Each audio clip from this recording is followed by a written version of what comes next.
여러분, 세상을 살다 보면 나도 모르게 머릿속에 기억되는 말이나 단어들이 있습니다. 예를 들면 TV 광고들이 있고요.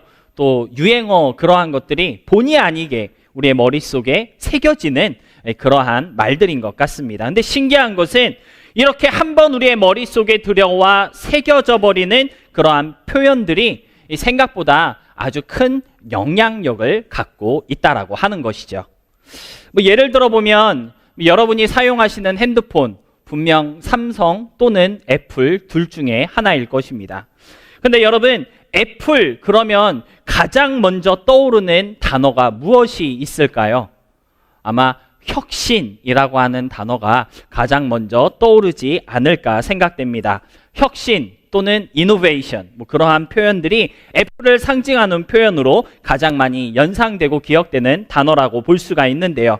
이 초창기 시절 애플이 개발해서 내놓은 많은 상품들이 이전과는 다른 새로운 형태의 것들이 많이 있었기 때문에 애플이 혁신의 아이콘으로 자리매김할 수 있었던 것 같고요. 또 그걸 노리고 애플은 자사의 어떤 상품들을 광고할 때, 홍보할 때 늘 이 이노베이션, 혁신이라는 단어를 사용해 왔습니다. 그래서 애플 그러면 혁신의 아이콘, 혁신 있는, 뭔가 혁신을 일으키는 그러한 회사다라고 하는 이미지가 여전히 우리의 머리 가운데 잘 이렇게 새겨져 있는 것 같은데요.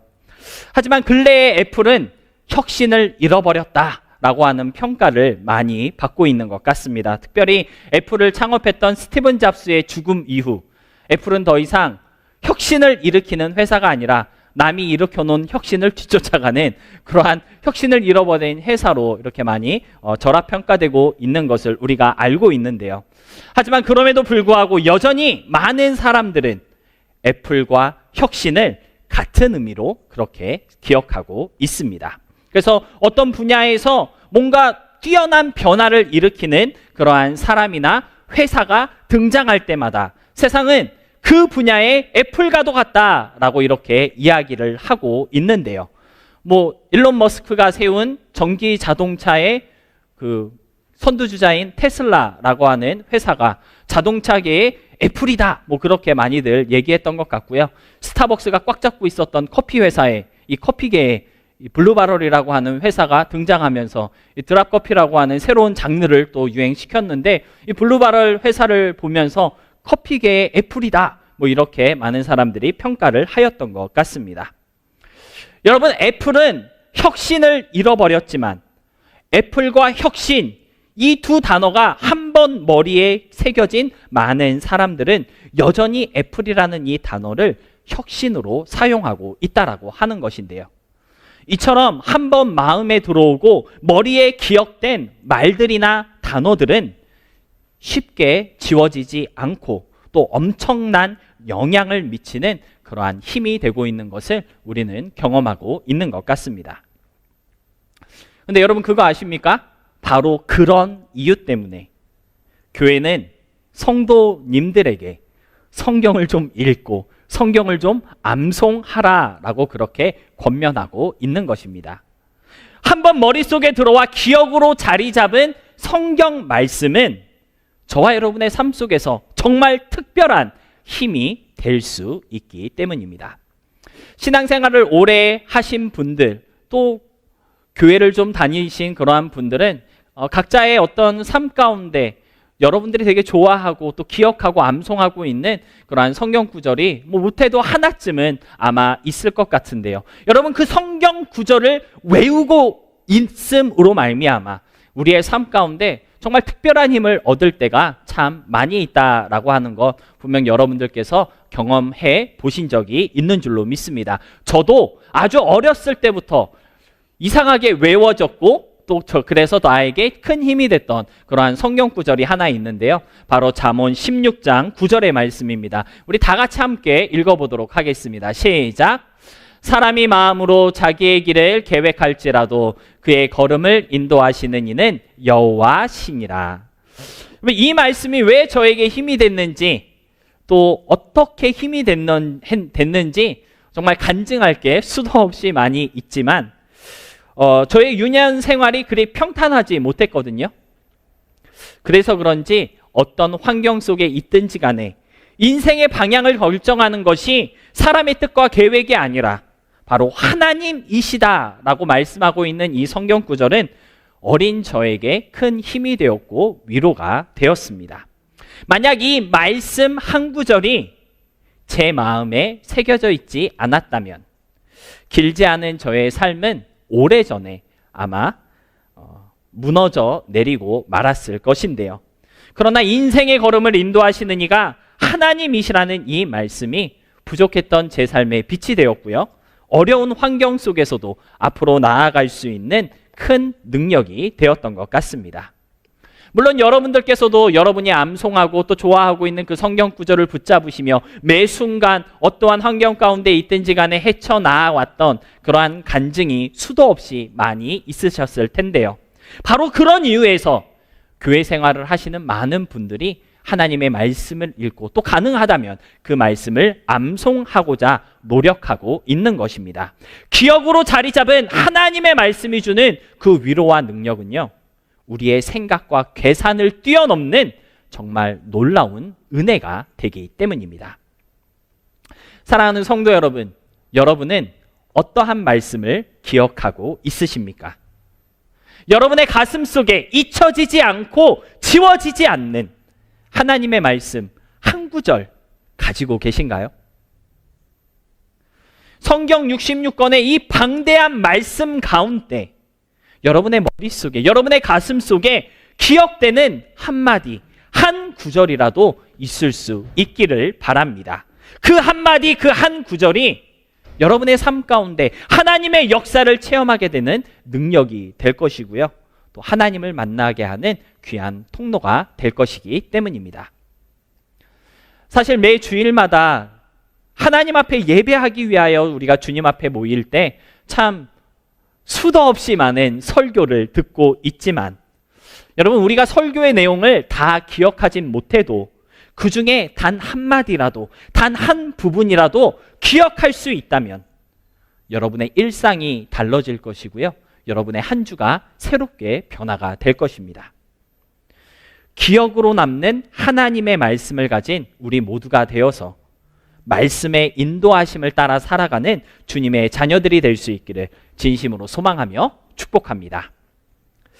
그런 관점에서 오늘 본문은 하나님께서 에레미야 선지자에게 선포해야 할 많은 메시지를 주시고 한마디도 감하지 말고 전하라, 이렇게 명령하고 계신 사실을 우리에게 보여주고 있는데요. 왜 굳이 한마디도 감하지 말라라고 하는 명령을 강조하신 것인지 저는 오늘 성경 본문을 읽으면서 또 다시 한 번 더 생각해 볼 수가 있었습니다. 우리 본문 2절 말씀 우리 같이 함께 읽어보도록 하겠습니다. 함께 읽겠습니다. 여호와께서 이와 같이 말씀하시니라. 너는 여호와의 성전들에 서서 유다 모든 성읍에서 여호와의 성전에 와서 예배하는 자에게 내가 내게 명령하여 이르게 한 모든 말을 전하되 한마디도 감하지 말라. 여러분, 하나님께서는 하나님의 성전에 와 예배하는 자에게 전해야 하는 말씀을 에레미야에게 주셨습니다. 그리고 한마디도 빼지 말고 다 전해라, 이렇게 명령하고 계신 것을 오늘 성경은 우리에게 보여주고 있는데요. 왜 한마디도 감하지 말라고 하신 것일까요? 여러분, 한마디도 감하지 않고 다 전하는 것이 너무나도 중요했던 이유는 바로 그 한마디가 이스라엘을 살리는 생명의 말씀이 될 것이고요. 이스라엘을 변화시키는 능력이 될 것이며 이스라엘의 회복을 일으키는 계기가 될 것이기 때문입니다. 에레미야가 전하는 모든 메시지가 하나님의 말씀이며 이스라엘을 향한 하나님의 마음입니다. 그런데 그 중에 단 한마디라도 이스라엘 민족들이 듣고 기억하며 믿음으로 붙잡는다면 놀라운 역사가 일어날 수 있기 때문에 그 한마디도 감할 수 없다라고 하는 사실을 오늘 성경은 우리에게 알려주고 있는 것입니다.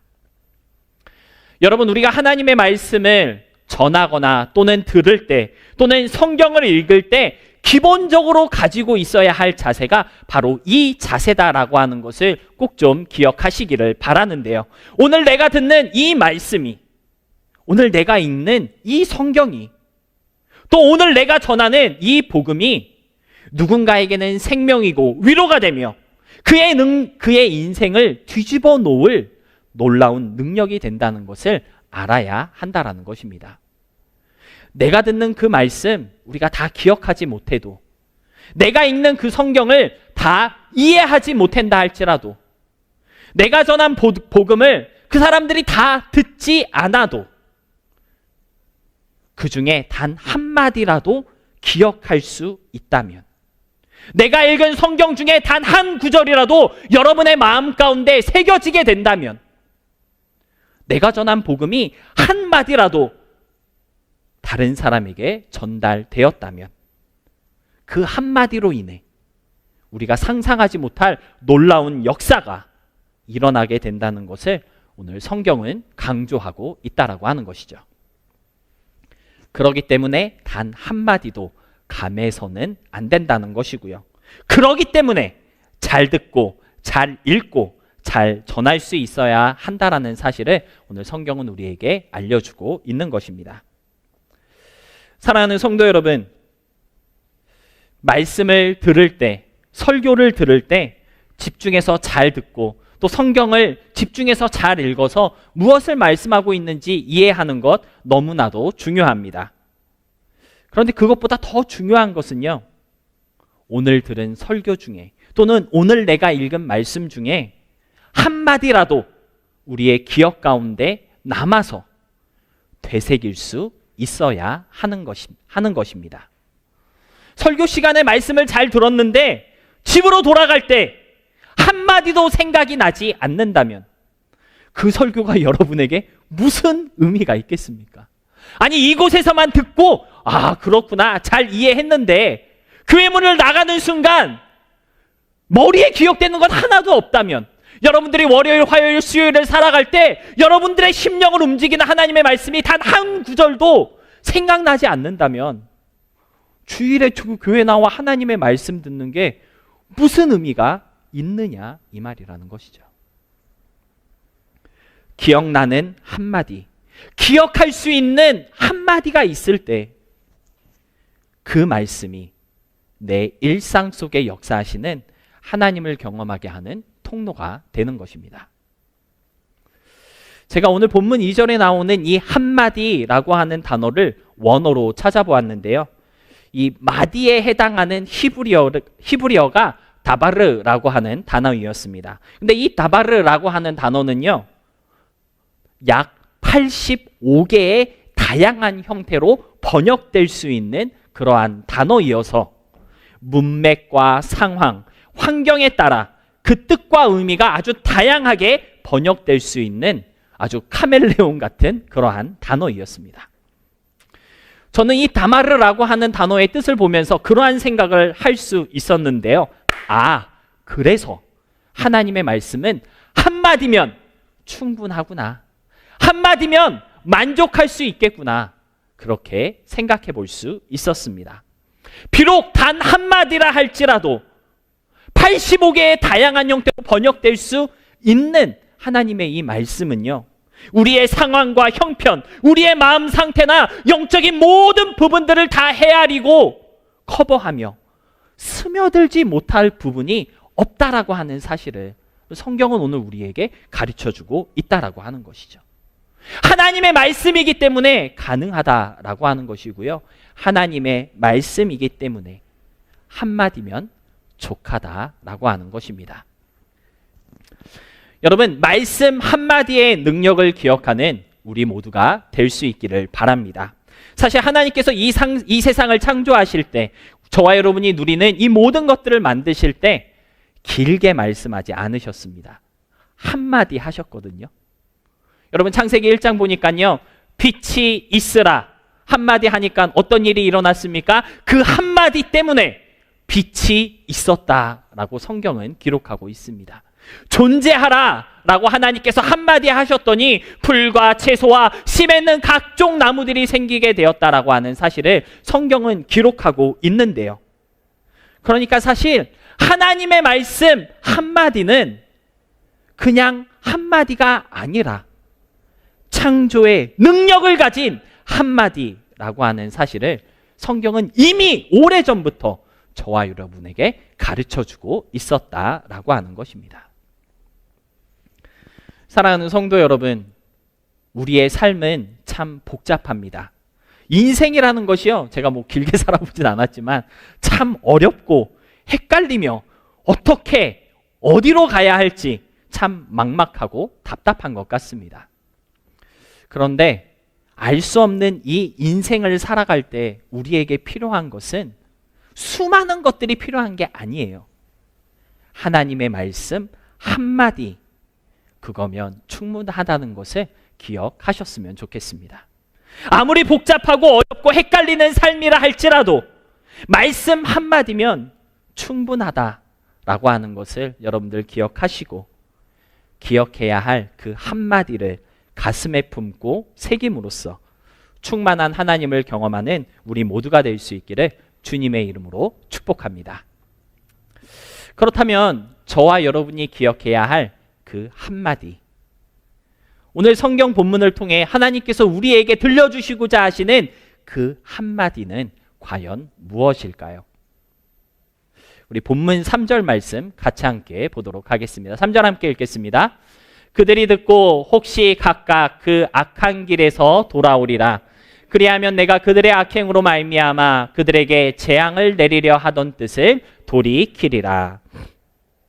여러분, 하나님께서 예레미야를 통해 이스라엘 민족에게 전하고 싶어 하셨던 한마디는 무엇이었습니까? 바로 돌아오라 라고 하는 것이었습니다. 그 악한 길에서 돌아오고 악한 행동에서 돌아오라는 메시지를 주님은 예레미야를 통해 선포하고 계시다라고 하는 것이죠. 오늘 이 말씀을 듣고 이 설교를 듣는 우리 모두가 기억해야 할 말씀 한마디는 무엇입니까? 바로 하나님께로 돌아가야 한다라는 것입니다. 여러분, 설교의 모든 내용 다 잃어버리고 생각나지 않는다 할지라도 여호와께로 돌아가자, 이 한마디만큼은 꼭 좀 기억하고 잊지 않으시기를 주님의 이름으로 부탁드립니다. 그런데 제가 이 돌아오라 라고 하는 말의 뜻이 무엇일까 한번 찾아보았습니다. 뭐 터닝백, 컴백, 그러한 뜻도 물론 있지만 히브리어로 슈브라고 하는 이 말은요, 회복하라 라고 하는 의미가 담겨져 있는 것을 볼 수가 있었습니다. 그러니까 오늘 하나님께서 우리에게 야, 다른 건 다 잊어버려도 꼭 이거는 기억해야 돼 라고 말씀하시며 강조하고 있는 것은 무엇입니까? 회복해야 한다라는 것입니다. 돌아오라, 회복하라는 메시지를 우리에게 강조하고 계시다라고 하는 것이죠. 그런데 무엇을 회복하라는 것일까요? 저와 여러분이 회복해야 할 그것은 과연 어떤 것일까요? 우리 계속되는 본문 말씀은요, 이렇게 말씀하고 있습니다. 우리 4절로 5절 같이 함께 보겠습니다. 너는 그들에게 이와 같이 이르라. 여호와의 말씀에 너희가 나를 순종하지 아니하며 내가 너희 앞에 둔 내 율법을 행하지 아니하며 내가 너희에게 나의 종 선지자들을 꾸준히 보내 그들의 말을 순종하라고 하였으나 너희는 순종하지 아니하였느니라. 여러분, 본문 4절로 5절의 이 말씀 가운데 핵심이 되는 표현 하나를 뽑으라 라고 한다면 아마 순종하지 않았다, 그 표현을 핵심 단어로 뽑을 수 있을 것 같습니다. 저와 여러분이 순종하지 않았다는 것이죠. 하나님이 그렇게 말씀하셨고 선지자를 보내 그렇게 메시지를 들려주셨는데 주의 율법에 순종하지 않았다는 것입니다. 하나님께 순종하지 않았고 여호와께 순종하지 않았고 주의 말씀과 율법에 순종하지 않았다라고 하는 사실을 본문 4절로 5절은 강조하고 있는 것입니다. 그런데 여러분 한번 생각해 보시기 바랍니다. 우리는 정말 하나님께 순종하지 않았는데, 하나님의 말씀과 율법대로 살아가지 않았는데, 그렇다면 그런 우리와 하나님과의 관계가 과연 어떨까요? 하나님 그렇게 말씀하셨는데 주님의 말씀을 들은 척도 하지 않은 우리와 하나님과의 관계, 어떠한 관계에 지금 있을까요? 제가 이 관계를 어떻게 설명할 수 있을까 고민하다가 그런 생각이 들었습니다. 말 안 듣는 자녀와 부모의 관계가 혹시 이러한 관계가 아닐까? 또 자녀들 입장에서는 툭하면 잔소리하고 말끝마다 뭐라 하시는 부모님과 자녀들의 관계가 어쩌면 하나님과 우리의 그 관계이지 않을까, 그렇게 상상이 좀 됐는데요. 여러분 어떻습니까? 하나님과 우리의 관계, 매끄러운 관계 가운데 있을까요? 잘 소통하고 막힘이 없는 그러한 관계 가운데 있을까요? 뭔가 건강하지 못한 관계, 뭔가 서로 통하지 않고 뭔가 서로 보고 싶지 않은 그러한 관계 가운데 어쩌면 하나님과 우리가 놓여 있는 것은 아닌지 상상해 볼 수가 있는 것 같습니다. 바로 그 관계를 회복하라고 주님은 우리를 부르고 계신 것이고요. 바로 그 관계를 회복해야 한다는 그 한마디를 기억하라고 하나님께서는 오늘 본문을 통해 우리에게 강조하고 계신 것입니다. 사랑하는 성도 여러분, 혹시 하나님을 증오하거나 원망하며 하나님에게서 멀어진 우리는 아닐까요? 주님을 거부하고 그의 말씀에 귀를 닫아 하나님과 소통하기를 거부하며 그래서 깨지고 망가진 하나님과의 그 관계를 회복하기 위해서 다시 주님께로 돌아가야 한다는 것을 좀 기억하고 명심하며 가슴에 새길 수 있는 그러한 저와 여러분, 우리 모두가 될 수 있기를 주님의 이름으로 소망합니다. 그런데 망가진 하나님과의 관계를 회복하기 위해서 저와 여러분이 알아야 할 것이 하나 있습니다. 바로 하나님과의 관계를 회복할 수 있는 유일한 길은 오직 예수님밖에 없다라고 하는 사실을 기억해야 하는데요. 예수님께서 이 땅에 오신 이유가 바로 그 관계를 회복하고 그 관계를 회복하시기 위함이었기 때문입니다. 일찍이 예수님께서는요, 자신을 소개할 때 하나님께로 가는 유일한 길이다라고 그렇게 자신을 소개하셨는데요. 요한복음 14장 6절 말씀 우리 같이 함께 읽어보도록 하겠습니다. 시작.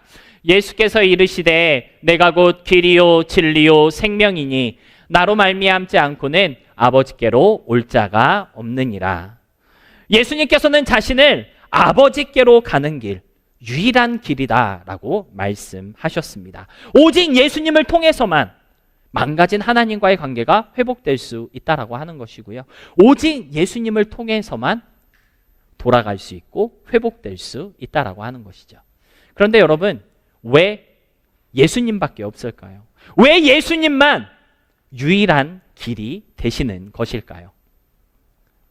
골로새서 1장 21절로 22절은 이렇게 말씀하고 있습니다. 우리 같이 함께 읽어보겠습니다. 전에 악한 행실로 멀리 떠나 마음으로 원수가 되었던 너희를 이제는 그의 육체의 죽음으로 말미암아 화목하게 하사 너희를 거룩하고 흠없고 책망할 것이 없는 자로 그 앞에 세우고자 하셨으니. 여러분, 악한 행실, 즉 순종하지 않음으로 하나님에게서 멀리 떠나 원수되었던 우리를 예수님께서는 그의 죽음으로 십자가로 다시 하나님과 화목하게 하셨다는 것이고요. 그 죽음 때문에 이제 우리는 흠도 없고 책망할 것도 없는 거룩한 자로 다시 하나님 앞에 나아갈 수 있게 되었다라고 하는 사실을 골로새서 1장 21절로 22절은 가르쳐주고 있는 것입니다. 바로 이 이유 때문에 오직 예수님만이 유일한 길이 되시는 것이고요. 예수님만이 참된 길이 되신다라고 하는 것입니다. 오직 예수님만이 망가진 하나님과의 관계를 회복할 수 있는 유일한 길이 되신다는 사실, 여러분 꼭 좀 믿으시기를 부탁드립니다. 그의 죽으심으로 십자가에서 올리신 그 피의 희생으로 말미암아 열어놓으신 그 길이 바로 하나님과의 화목함을 위한 회복의 길이었다라는 것을 여러분들 믿으시고 여러분의 마음 가운데 새겨 넣을 수 있으시기를 부탁드리는데요. 여러분, 예수님을 믿는다고 하는 것은 과연 무엇일까요? 하나님과의 망가진 관계 가운데 내가 있다라고 하는 것을 먼저는 인정하는 것이고요. 그 관계를 예수님이 십자가의 죽음으로 회복하셨다라고 하는 것을 아는 것이 바로 예수님을 믿는 것입니다. 무엇보다 이제는 그 예수님만 의지해서 하나님께 나아갈 수 있다는 것을 깨닫고 고백할 때, 그때 비로소 우리는 나는 예수님을 믿습니다라고 말할 수 있게 되는 것인데요. 여러분, 이 믿음이 여러분의 심령 속에 있을 수 있기를 바라고요. 믿음의 주 대신 예수님으로 인해 하나님과의 관계가 회복되는 귀한 역사가 여러분의 영혼과 삶 가운데 일어날 수 있게 되기를 진심으로 소망하며 축복합니다. 말씀을 정리하겠습니다. 우리가 기억해야 할 한마디, 그것은 바로 돌아오라는 메시지입니다. 돌아오라는 하나님의 이 간절한 음성이 여러분의 삶 가운데 들려올 수 있기를 소망합니다. 하나님께로 돌아가는 것이 가장 큰 은혜이고요. 망가진 하나님과의 관계가 회복되는 것이 그 무엇보다 가장 큰 복이라는 것을 아시기 바랍니다. 끝이 없고 한이 없는 하나님의 사랑과 그 은혜가 돌아오라는 이 한마디를 기억하는 여러분의 삶 가운데 가득할 수 있게 되기를 바라고요. 이 한마디를 기억하며 살아가는 저와 여러분의 일상이 여전히 주님을 떠나 있는 세상 모든 사람들에게 하나님의 사랑과 영광을 보여주는, 영광을 선포하는 귀한 일상이 될 수 있기를 다시 한번 진심으로 소망하며 축복합니다. 아멘.